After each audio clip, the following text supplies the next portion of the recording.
Should breeze topic number 2 is why propaganda is necessary. Some limits we have aren't constraints. This came with a link. Looks like it's taking us back to Twitter again. All right, so we see this tweet says, Snap, this is what they did to us. So let's see what the video is about. The lid is then sealed. The fleas are placed inside the jar, and the lid is then sealed. They are left undisturbed for 3 days. Then, when the jar is opened, the fleas will not jump out. In fact, the fleas will never jump higher than the level set by the lid. Their behavior is now set for the rest of their lives. And when these fleas reproduce, their offspring will automatically follow their example. The fleas are placed inside the jar, and the lid is then sealed. They are left undisturbed for 3 days. Then, when the jar is opened, the fleas will not jump out. In fact, the fleas will never jump higher than the level set by the lid. Their behavior is now set for the rest of their lives. And when these fleas reproduce, their offspring will automatically follow their example.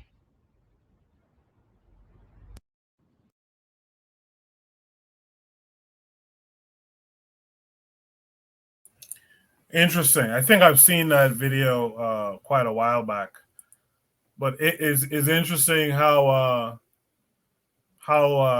you can be conditioned, and not just you, but your offspring. But we know we should have known that because I've talked about it on the show before. That whole genetic memories thing. We know that trauma can be passed on. In fact, there's a group of people who they claim have all the hormones associated with trauma because their grandparents went through a Holocaust, right? So I'm not too surprised, but I'm interested to see how you guys felt about that video and this prompt that talks about propaganda and its necessity. Kevin Carey, let's start with you. I have to agree with that, with the fleas.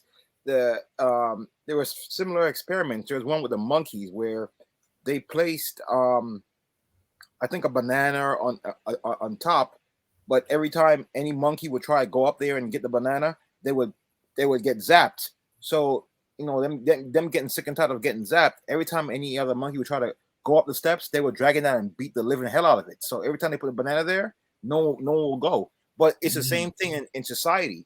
You look at media from when you're a little child, and we spoke about this I think 2 weeks ago. From when you're a little child, the cartoons you see, like I see me growing up watching after school cartoons or Saturday morning cartoons, Sunday morning cartoon, 7-day cartoons. White's always right. Everything is blonde hair, blue eye. You look at even today the magazines, the advertising. What do you see? Europeans are the higher class. Everybody else is under them. But yeah, propaganda. Yep. If they can use it, we should use it too, man. But I'll pass the mic here. Yeah, I appreciate that. I thought it interesting too. The person who was retweeting this was alluding to this having been done to us. Real Black Gentleman, do you feel like this has been done to us, this experiment? Yeah, I mean, making sure that we can't read it. You know what I'm saying? If you were reading, they would kill you. If you knew English, they would kill you. Back in the day, black folks used to run away from people who spoke English. Now we run towards them type stuff.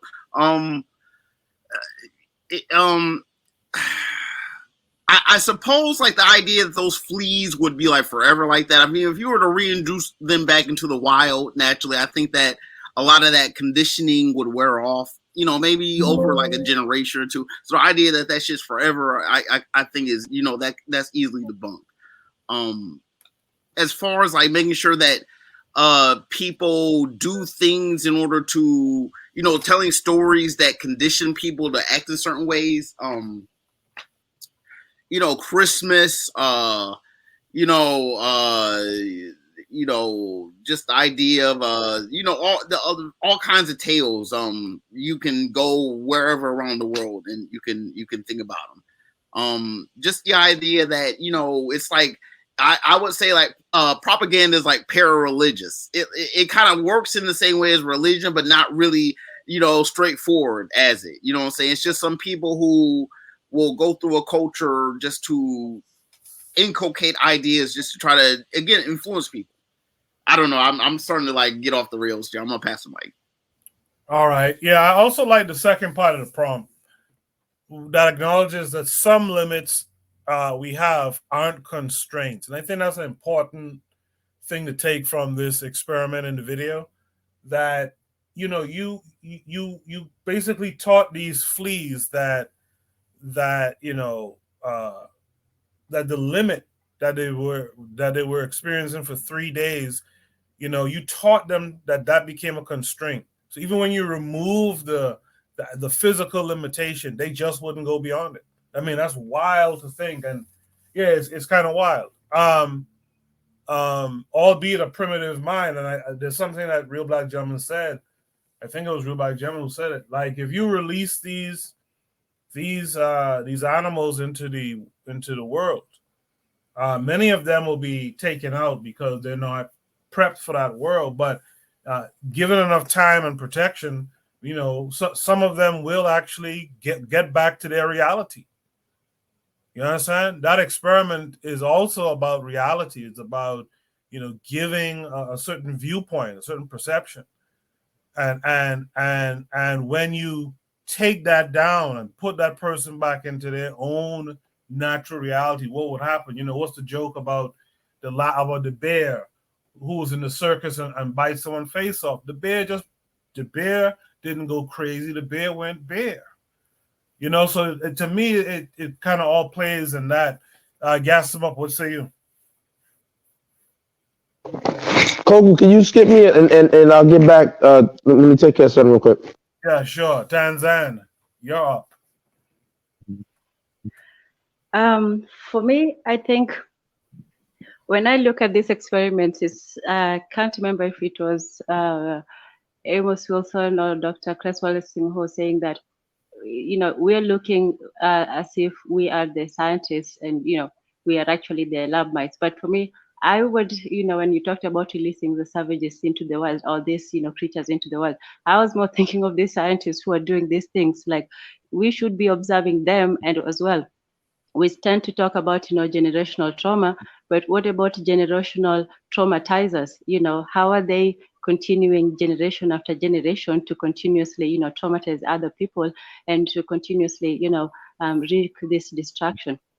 There's this, and this, so for me, sometimes these are almost not pointless, but I think there's something sadistic about some of these experiments, because there was one recently that was, the headline was, oh, what animal can you eat without killing it? And it was this whole scientific study about crabs that you can, cut off a part of them, one of their appendages, and eat the appendage, and then it will grow a new one.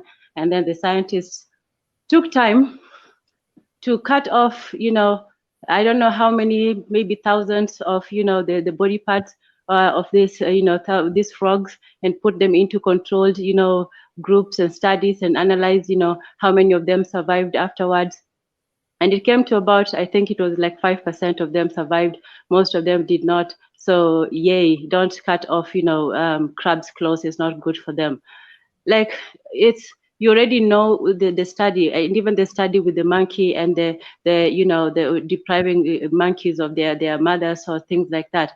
You already know the point of these studies. You already see that in nature, mothers and children need their mothers. So why are you going to do an experiment about that if not just to torture animals for the sole pleasure of it? What new knowledge does it get for you to do that?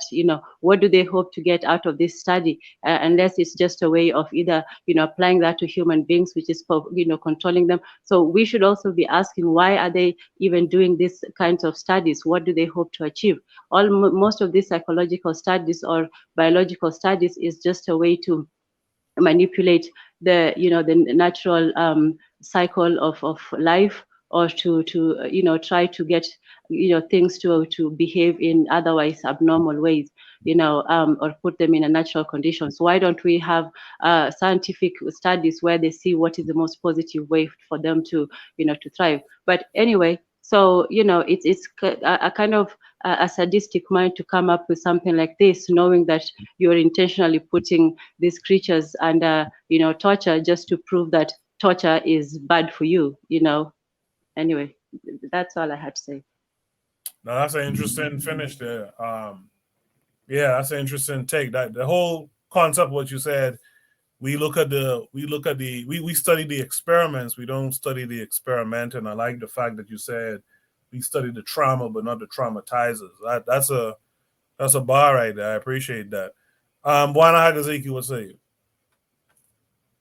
you? Yes, sir. I think that human beings are not fleas, and I think that it's been tried with us on several different fronts. They put us in projects, they put us in different situations, where we have to learn or accept a system that's been given to us.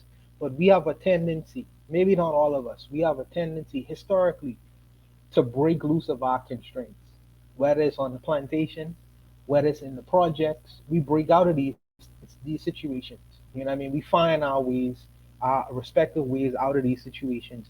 Maybe not all of us, but I think that we have proven that we have the ability to break free from the so-called social limitations or even the scientific limitations that these people try to put on us.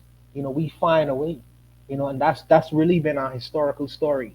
And I think that, yes, there will be generation after generation after generation of fleas or us who repeat the same kind of pathology in the same place for a long period of time, but there'll be one person who will start to act differently, and then everybody else start following that one person. I think it's been done over and over and over again. We have a tendency to break free from our constraints, and I think that with their idea of uh, uh, showing their power in creating these kind of social conditions for us, to say, well, yeah, they're gonna be existing in this situation for hundreds or more than 2,000 or a million years because we put them in that.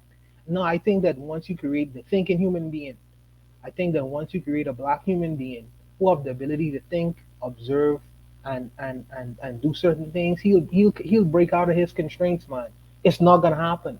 It's not gonna happen. I know this will be their greatest wish, that we stay like the fleas and repeat the same pathology over and over and over for generations, but we can continuously break free.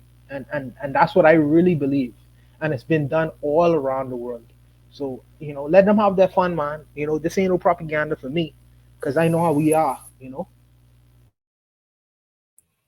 But it does the video does speak to the necessity of propaganda, doesn't it?